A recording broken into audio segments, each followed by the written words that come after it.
Hello दोस्तों, स्वागत है आपका मेरे यूट्यूब चैनल परीक्षा प्लान में। तो कैसे हैं आप लोग? आई होप अच्छे होंगे। तो जैसा कि आप लोगों को पता है कि यूपी टेट के लिए इंपॉर्टेंट क्वेश्चन मैं पढ़ा रही हूँ। ये 20वां वीडियो है, 19 वीडियो इसके पहले आ चुके हैं।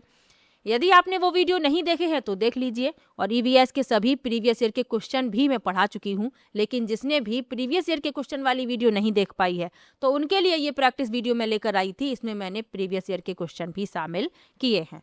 तो चलिए आज के वीडियो को शुरू करते हैं। वीडियो देखने के बाद यदि आपको अच्छा लगे, हेल्पफुल लगे तो वीडियो को लाइक और शेयर कीजिएगा। और यदि आप चैनल पर नए हैं तो चैनल को सब्सक्राइब कर लीजिए। इसके अलावा हिंदी के सभी प्रीवियस ईयर के क्वेश्चन मैं पढ़ा चुकी हूँ, जूनियर प्राइमरी दोनों के। और आप लोगों को जानकारी होगी कि हिंदी तो कंपलसरी है, प्रथम भाषा के रूप में आपको हिंदी करनी ही है। तो हिंदी के जूनियर प्राइमरी दोनों के प्रीवियस ईयर के क्वेश्चन मैंने पढ़ा दिए हैं और अब मैं इंपॉर्टेंट टॉपिक पढ़ा रही हूँ, तो आप लोग वो वीडियो भी देख सकते हैं। इसके अलावा मैथमेटिक्स के प्रीवियस ईयर के क्वेश्चन भी पढ़ा रही हूँ, तो आप लोग वो वीडियो भी देख लीजिए। चलिए आज के वीडियो को शुरू करते हैं। वीडियो देखने के बाद यदि आपको अच्छा लगे तो आप लोगों से बस एक ही रिक्वेस्ट है कि वीडियो को लाइक और शेयर जरूर कीजिएगा। और यदि चैनल पर नए हैं तो चैनल को सब्सक्राइब कर लीजिए। चलिए शुरू करते हैं। पहला प्रश्न दिया गया है, पानी में से अशुद्धि, दही से मक्खन, गेहूं से छोटे कंकड़ आदि को अलग करने की क्रिया को कहते हैं। पहला है मिक्सर यानी कि मिश्रण जिसे कहते हैं, दूसरा है पृथक्करण, तीसरा है छानना और चौथा है ऊर्ध्वपातन। तो पानी में से अशुद्धि, दही से मक्खन, गेहूं से छोटे कंकड़, इनको अलग करने की प्रक्रिया जो है पृथक्करण यानी सेपरेशन कहलाती है। बी विकल्प इसमें आपका उत्तर हो जाएगा। अब जो और विकल्प लिखे हुए हैं इनके बारे में भी जान लीजिए। मिश्रण क्या है? जब दो पदार्थ बिना किसी अनुपात के मिलते हैं वह मिश्रण कहलाता है। छानना क्या है? यह केवल तरल में से ठोस को अलग करने के लिए किया जाता है। जैसे जब चाय बनाते हैं तो चाय की पत्ती को अलग करने के लिए हम उसे छानते हैं। और ऊर्ध्वपातन क्या है? जब कोई ठोस सीधे गैस में परिवर्तित हो जाता है, जैसे कपूर और नेफ्थलीन, तो यह ऊर्ध्वपातन कहलाता है।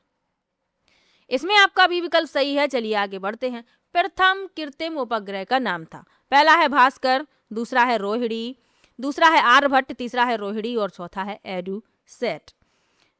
तो प्रथम कृत्रिम उपग्रह का नाम था आर्यभट्ट। बी विकल्प इसमें आपका सही हो जाएगा।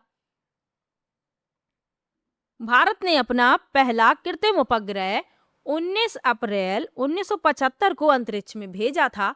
तो ये डेट भी याद रखिएगा, 19 अप्रैल 1975। और इसका नाम रखा गया महान प्राचीन भारतीय गणितज्ञ आर्यभट्ट के नाम पर। तो इतना आपको और साथ में याद रखना है। और डेट और सन तो याद रखनी ही है क्योंकि ये इंपॉर्टेंट है।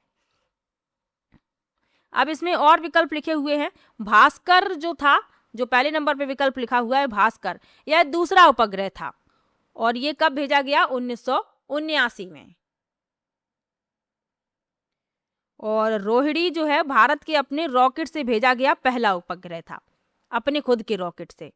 और एडुसेट यह केवल शिक्षा के लिए समर्पित दुनिया का पहला उपग्रह है। तो ये भी साथ में आपको याद रखना है। चलिए आगे बढ़ते हैं, अगले प्रश्न पर चलते हैं। विश्व पर्यावरण दिवस मनाया जाता है। पहला है 21 मई, दूसरा है 27 मई, तीसरा है 5 जून और चौथा है 14 नवंबर। मोस्ट इंपॉर्टेंट क्वेश्चन, क्योंकि कई बार ये प्रश्न ईवीएस में ही पूछ लिया जाता है। यानी कि ईवीएस में, ये सीटेट में भी पूछ लिया जाता है। और भी जो परीक्षाएं होती हैं जिनमें आपका ईवीएस आता है तो उनमें भी ये प्रश्न पूछा गया है और यूपी टेट में भी पूछा गया है। तो विश्व पर्यावरण दिवस 5 जून को मनाया जाता है। सी विकल्प इसमें आपका उत्तर हो जाएगा। 21 मई को मनाते हैं आतंकवाद विरोधी दिवस। तो ये याद रखिएगा, आतंकवाद विरोधी दिवस।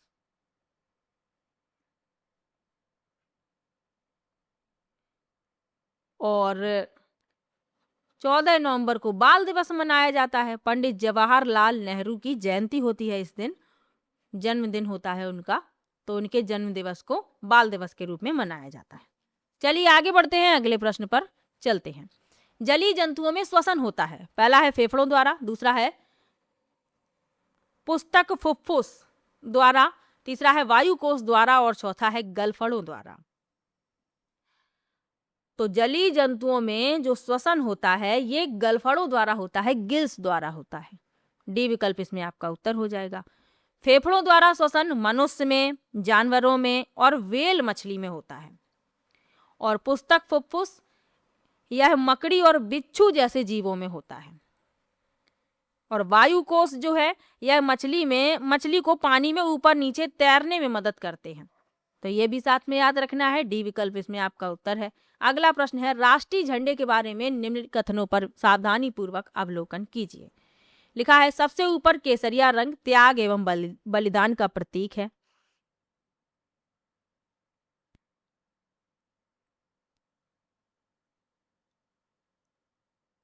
दूसरा है, बीच में सफेद रंग शांति का प्रतीक है। तीसरा है, मध्य में चक्र शांति एवं खुशहाली का प्रतीक है। और नीचे हरा रंग शांति एवं खुशहाली का प्रतीक है। अब इसमें आपको बताना है कौन सा विकल्प आपका उत्तर होगा। नीचे लिखे हैं विकल्प। तो इसमें जो पहला लिखा हुआ है, सबसे ऊपर केसरिया रंग त्याग एवं बलिदान का प्रतीक है, सही बात लिखी हुई है। उसके बाद लिखा हुआ है, बीच में सफेद रंग शांति का प्रतीक है, ये भी सही है। उसके बाद लिखा है, मध्य में चक्र शांति एवं खुशहाली, तो शांति एवं खुशहाली का चक्र प्रतीक नहीं है, हरा रंग शांति एवं खुशहाली का प्रतीक है।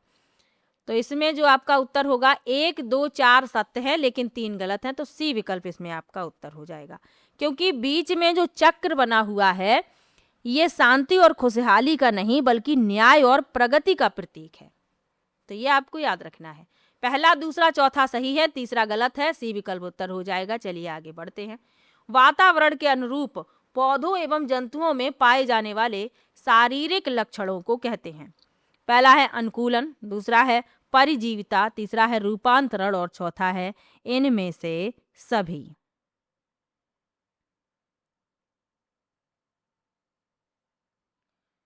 तो वातावरण के अनुरूप पौधों एवं जंतुओं में पाए जाने वाले शारीरिक लक्षणों को अनुकूलन कहते हैं, एडेप्टेशन कहते हैं।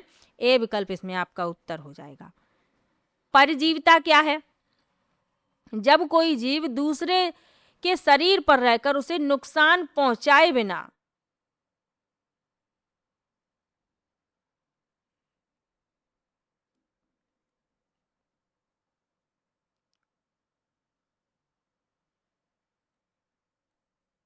अब और विकल्प लिखे हुए हैं। परजीविता क्या है? तो परजीविता क्या कहलाती है? जब कोई जीव दूसरे के शरीर पर रहता है और उसे नुकसान भी पहुंचाता है। और रूपांतरण क्या है? किसी अंग का नया रूप ले लेना, जैसे कैक्टस में पत्तों का कांटे बनना। तो ये याद रखिए, इसमें पहला विकल्प उत्तर है। अगला प्रश्न है, घड़ी की स्प्रिंग में संग्रहित ऊर्जा है। पहला है यांत्रिक, दूसरा है प्रकाश, दूसरा है ऊष्मा, तीसरा है प्रकाश और चौथा है विद्युत ऊर्जा। तो घड़ी के स्प्रिंग में संग्रहित ऊर्जा है यांत्रिक ऊर्जा, मैकेनिकल एनर्जी। पहला विकल्प इसमें आपका उत्तर हो जाएगा। चलिए आगे बढ़ते हैं। पीने के पानी में रोगाणु नाशक डालते हैं। कौन सा रोगाणु नाशक पीने के पानी में डाला जाता है? पहला है पोटेशियम परमैंगनेट तथा क्लोरीन, दूसरा है पोटेशियम क्लोराइड तथा क्लोरीन, तीसरा है सोडियम क्लोराइड तथा ऑक्सीजन और चौथा है पोटेशियम सल्फाइड तथा क्लोरीन। तो पीने के पानी में रोगाणु नाशक डाला जाता है पोटेशियम परमैंगनेट तथा क्लोरीन। पहला विकल्प इसमें आपका उत्तर हो जाएगा। पोटेशियम परमैंगनेट कुओं की सफाई के लिए डाला जाता था और क्लोरीन जो है नगरपालिका के पानी को साफ करने के लिए इसका प्रयोग किया जाता है, जो पानी नगरपालिका द्वारा उपलब्ध करवाया जाता है। पहला विकल्प इसमें आपका उत्तर है। चलिए आगे बढ़ते हैं। छोटी माता एवं रेबीज रोग का कारण है। पहला है वायरस, दूसरा है प्रोटोजोआ, तीसरा है बैक्टीरिया और चौथा है निमेटोड। तो छोटी माता और रेबीज का कारण क्या है? वायरस। पहला विकल्प इसमें आपका उत्तर हो जाएगा, विषाणु इसका वायरस होता है। चलिए आगे बढ़ते हैं। हम भोजन करते हैं एवं पाचन होता है। इस पचित भोजन के उपयोगी पदार्थों का अवशोषण होता है। पहला है आमाशय की दीवार से, दूसरा है छोटी आंत्र की दीवार से, तीसरा है वृहद आंत्र की दीवार से और चौथा है यकृत में। तो हम भोजन करते हैं एवं पाचन होता है। इस पचित भोजन के उपयोगी पदार्थों का अवशोषण कहाँ होता है? इसका अवशोषण होता है छोटी आंत्र की दीवार से।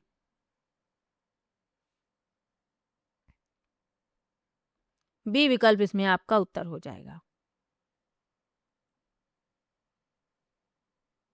चलिए आगे बढ़ते हैं, अगले प्रश्न पर चलते हैं। पौधे प्रकाश संश्लेषण द्वारा भोजन बनाते हैं। प्रकाश संश्लेषण क्रिया में निम्न आवश्यक होते हैं। क्या क्या आवश्यक है प्रकाश संश्लेषण की प्रक्रिया में? पहला है ऑक्सीजन, जल, सूर्य प्रकाश एवं पर्णहरित। दूसरा है ऑक्सीजन, शर्करा, सूर्य प्रकाश एवं जल। तीसरा है कार्बन डाइऑक्साइड, जल, सूर्य प्रकाश एवं पर्णहरित। और चौथा है कार्बन डाइऑक्साइड, शर्करा, जल एवं सूर्य का प्रकाश।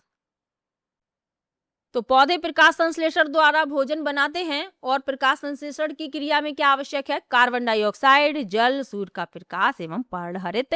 सी विकल्प उत्तर हो जाएगा। चलिए आगे बढ़ते हैं। मानव शरीर का सामान्य तापमान होता है। तो मानव शरीर का सामान्य तापमान आपको याद रखना है 37 डिग्री सेल्सियस होता है, सेल्सियस में पूछा जाए, और यदि फॉरेनहाइट में पूछ लिया जाए तो 98.6 डिग्री फॉरेनहाइट। दोनों ही बातें याद रखनी है। इसमें आपका डी विकल्प उत्तर हो जाएगा। चलिए आगे बढ़ते हैं, अगले प्रश्न पर चलते हैं। चंद्र ग्रहण होता है जब? पहला है पृथ्वी, सूर्य एवं चंद्रमा के बीच होती है। दूसरा है चंद्रमा पृथ्वी एवं सूर्य के बीच होता है। तीसरा है सूर्य पृथ्वी एवं चंद्रमा के बीच होता है। और चौथा है पृथ्वी, सूर्य एवं चंद्रमा सीधी रेखा में होते हैं। अब सौरमंडल के बारे में कुछ बातें आपको याद रखनी है। क्या याद रखना है कि सौरमंडल में 8 ग्रह हैं। बुध, शुक्र, पृथ्वी, मंगल, बृहस्पति, शनि, अरुण, वरुण। ये क्रम भी आपको याद रखना है। बुध और शुक्र के कोई भी उपग्रह नहीं है। पृथ्वी का एकमात्र उपग्रह चंद्रमा है। सबसे बड़ा ग्रह बृहस्पति है, सबसे छोटा है बुध। तो ये सामान्य सी बातें आपको याद रखनी है। पृथ्वी को नीला ग्रह कहा जाता है, ये भी याद रखिए। अब इसमें पूछा गया है चंद्र ग्रहण।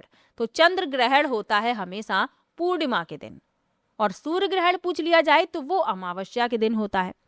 चंद्र ग्रहण होता है जब पृथ्वी, सूर्य एवं चंद्रमा के बीच होती है। पहला विकल्प इसमें आपका उत्तर हो जाएगा। चलिए आगे बढ़ते हैं, अगले प्रश्न पर चलते हैं। राष्ट्रीय पशु है। पहला है मोर, दूसरा है शेर, तीसरा बाघ और चौथा चिंकारा। तो राष्ट्रीय पशु पूछा गया है तो मोर तो राष्ट्रीय पक्षी है, और जो बाघ है ये आपका राष्ट्रीय पशु है। तो सी विकल्प इसमें आपका उत्तर हो जाएगा। चलिए आगे बढ़ते हैं, अगला प्रश्न दिया गया है एकल परिवार से तात्पर्य है। पहला है वर्ष 1950 के बाद बना परिवार। दूसरा है परिवार जिसमें माता पिता एवं उनके बच्चे। तीसरा है संपूर्ण परिवार जिसमें बच्चे, उनके माता पिता एवं दादा दादी। और चौथा है केवल पति पत्नी।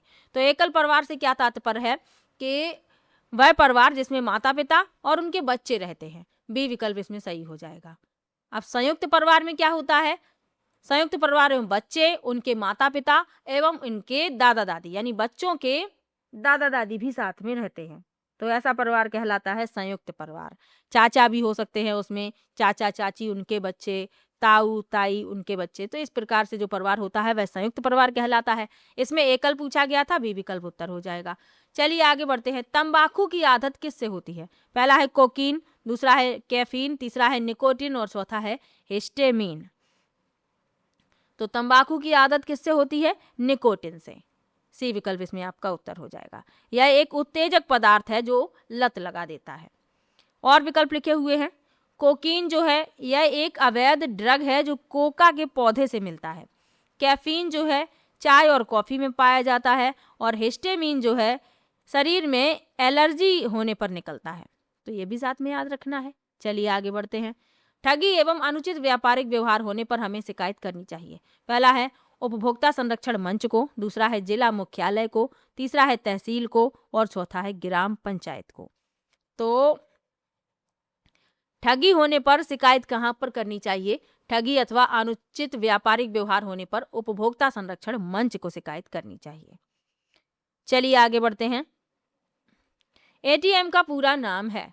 पहला है ऑटोमेटेड टेलर मशीन, दूसरा है ऑल टाइम मनी, तीसरा है ऑटोमेटेड ट्रांसफर मशीन और चौथा है ऑडिट टेलर मशीन। तो एटीएम का पूरा नाम पूछा गया है तो ऑटोमेटेड टेलर मशीन। ए विकल्प इसमें आपका उत्तर होगा। चलिए आगे बढ़ते हैं। डेंगू रोग का वाहक है, पहला है एडीज मच्छर, दूसरा है क्यूलेक्स मच्छर, तीसरा है घरेलू मक्खी और चौथा है एनोफिलीज मच्छर।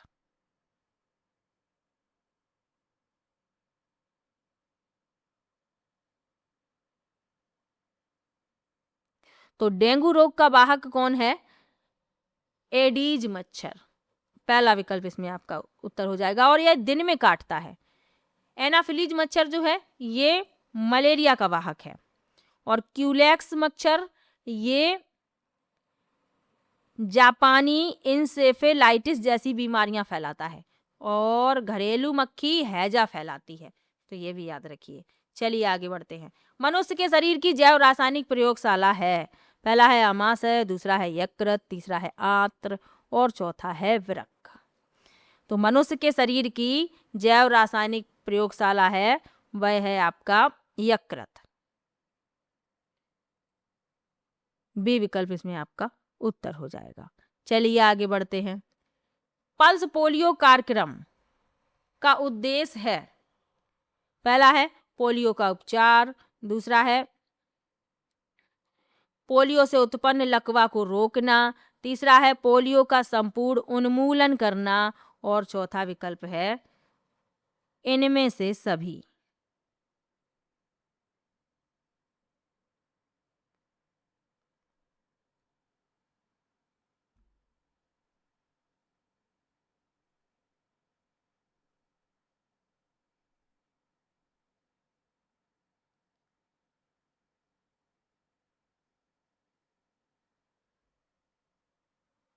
तो पल्स पोलियो कार्यक्रम का उद्देश्य क्या है? पोलियो का संपूर्ण उन्मूलन करना, यानी जड़ से इसको खत्म करना, सी विकल्प उत्तर हो जाएगा। चलिए आगे बढ़ते हैं।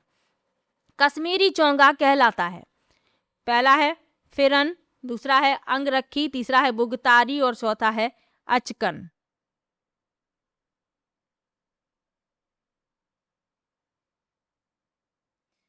तो कश्मीरी चौंगा क्या कहलाता है? फिरन, पहला विकल्प उत्तर हो जाएगा। चलिए आगे बढ़ते हैं। कुत्ता मछली का आवास है, डॉग फिश का आवास पूछा जा रहा है, पहला है नदी, दूसरा तालाब, तीसरा झील और चौथा समुद्र। तो यह मछली जो है खारे पानी की मछली है, तो ये समुद्र में पाई जाती है, इनमें नहीं पाई जाती, डी विकल्प उत्तर हो जाएगा। चलिए आगे बढ़ते हैं। सीएनजी का पूरा रूप है, पहला है कॉमन नेशनल गैस, दूसरा है कंप्रेस्ड नेचुरल गैस, तीसरा है कॉमन नेचुरल गैस और चौथा है सर्टिफाइड नेचुरल गैस। तो सीएनजी का पूरा नाम पूछा गया है कंप्रेस्ड नेचुरल गैस, बी विकल्प उत्तर हो जाएगा। चलिए आगे बढ़ते हैं, अगले प्रश्न पर चलते हैं।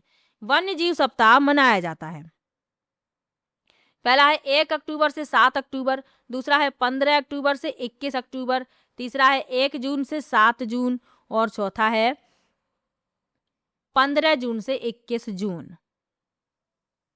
तो वन्य जीव सप्ताह मनाया जाता है 1 से 7 अक्टूबर तक, 1 अक्टूबर से 7 अक्टूबर तक।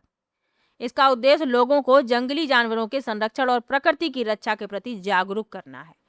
चलिए आगे बढ़ते हैं। पदार्थ की किस अवस्था में अणुओं के मध्य की दूरी न्यूनतम होती है? पहला है ठोस, दूसरा द्रव, तीसरा गैस और चौथा प्लाज्मा। तो किस अवस्था में अणुओं के मध्य की दूरी होती है न्यूनतम, ये आपसे पूछा जा रहा है। तो इसमें आपका जो उत्तर होगा वह होगा पहला विकल्प ठोस यानी सॉलिड। सॉलिड जो होते हैं इनमें अणुओं के मध्य की दूरी कैसी होती है? न्यूनतम। चलिए आगे बढ़ते हैं। कौन सा राज्य टाइगर स्टेट के नाम से जाना जाता है? पहला है राजस्थान, दूसरा पश्चिम बंगाल, तीसरा गुजरात और चौथा मध्य प्रदेश। तो टाइगर स्टेट के नाम से जाना जाता है मध्य प्रदेश को, डी विकल्प इसमें आपका उत्तर हो जाएगा। मध्य प्रदेश, मध्य प्रदेश की राजधानी क्या है? भोपाल। तो ये भी आपको साथ में याद रखना है। गुजरात की पूछ ली जाए गांधीनगर, पश्चिम बंगाल की कोलकाता और राजस्थान की जयपुर, जिसे पिंक सिटी कहा जाता है। चलिए आगे बढ़ते हैं।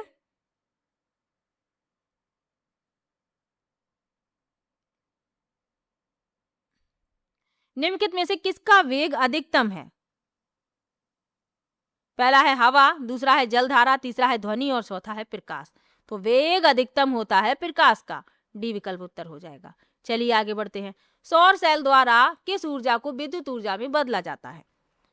पहला है रासायनिक ऊर्जा, दूसरा है नाभिकीय ऊर्जा, तीसरा है प्रकाश ऊर्जा और चौथा है चुंबकीय ऊर्जा। तो किस ऊर्जा को तो सौर सेल द्वारा किस ऊर्जा को विद्युत ऊर्जा में बदलते हैं? प्रकाश ऊर्जा को। जो सोलर सिस्टम होता है सोलर एनर्जी को विद्युत ऊर्जा में यानी इलेक्ट्रिकल एनर्जी में चेंज कर देता है। चलिए आगे बढ़ते हैं, अगले प्रश्न पर चलते हैं। हवा में सर्वाधिक मात्रा में पाई जाने वाली गैस है। पहला है ऑक्सीजन, दूसरा कार्बन डाइऑक्साइड, तीसरा हाइड्रोजन और चौथा नाइट्रोजन। तो सबसे अधिक मात्रा में पाई जाने वाली गैस कौन सी है? नाइट्रोजन। कितनी है? 78%, 78%। और इम्पोर्टेंट क्वेश्चन है, कई बार पूछ लिया गया है, याद रखिएगा। ऑक्सीजन पूछ ली जाए, ऑक्सीजन कितनी है? ऑक्सीजन है 21% और सबसे कम है कार्बन डाइऑक्साइड और अन्य गैसें। चलिए आगे बढ़ते हैं। ऊर्जा का नवीकरणीय स्रोत है। पहला है कोयला, दूसरा है पेट्रोलियम, तीसरा है पौधे और चौथा है यूरेनियम।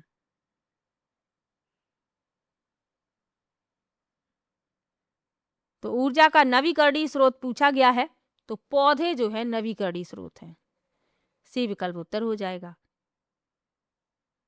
क्योंकि इन्हें दोबारा उगाया जा सकता है, लेकिन कोयला, पेट्रोलियम और यूरेनियम ये सीमित मात्रा में है। चलिए आगे बढ़ते हैं। ओजोन परत मिलती है। पहला है थर्मोस्फीयर में, दूसरा है स्ट्रेटोस्फीयर में, तीसरा है ट्रोपोस्फीयर में और चौथा है मीजोस्फीयर में। तो ओजोन परत जो है स्ट्रेटोस्फीयर में मिलती है, यानी कि समताप मंडल में। बी विकल्प इसमें आपका उत्तर हो जाएगा। और समताप मंडल में ही हवाई जहाज उड़ाए जाते हैं। ये प्रश्न भी पूछ लिया जाता है, क्योंकि ये जो परत है ये मौसम संबंधी सभी घटनाओं से मुक्त है। अब आपसे पूछ लिया जाए कि ओजोन दिवस कब मनाया जाता है? 16 सितंबर को ओजोन दिवस मनाया जाता है। ये भी साथ में याद रखना है। तो आज मैंने ज़्यादा प्रश्न लिए हैं, 32 क्वेश्चन मैंने आज लिए हैं, 32 प्रश्न। तो आप लोगों को किसी भी प्रश्न में डाउट हो आप कमेंट बॉक्स में ज़रूर लिखिएगा और वीडियो कैसा लगा ये भी कमेंट में ज़रूर बताइएगा। और इसके पहले वाली वीडियो यदि नहीं देखी है तो देख लीजिए, क्योंकि उस जो ये वीडियो आई हैं जो प्रीवियस ईयर के क्वेश्चन हैं वो भी मैंने शामिल कर लिए हैं, इसलिए इन वीडियो को देखना।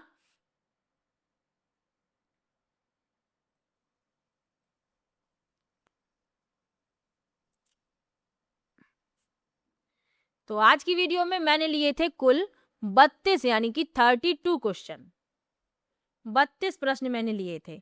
आपको किसी भी प्रश्न में डाउट हो आप कमेंट बॉक्स में ज़रूर लिखिएगा और वीडियो कैसा लगा ये भी कमेंट बॉक्स में ज़रूर बताइएगा। और इस एग्ज़ाम से संबंधित आपको कोई भी समस्या हो आप मुझे इंस्टाग्राम पर फॉलो कर सकते हैं और वहाँ पर डायरेक्ट मैसेज करके आप मुझसे पूछ सकते हैं। चलिए मिलते हैं नेक्स्ट वीडियो में। इसके पहले वाली वीडियो नहीं देखी है तो देख लीजिए, सभी महत्वपूर्ण प्रश्न मैंने शामिल किए हैं। चलिए मिलते हैं नेक्स्ट वीडियो में, तब तक के लिए बाय बाय।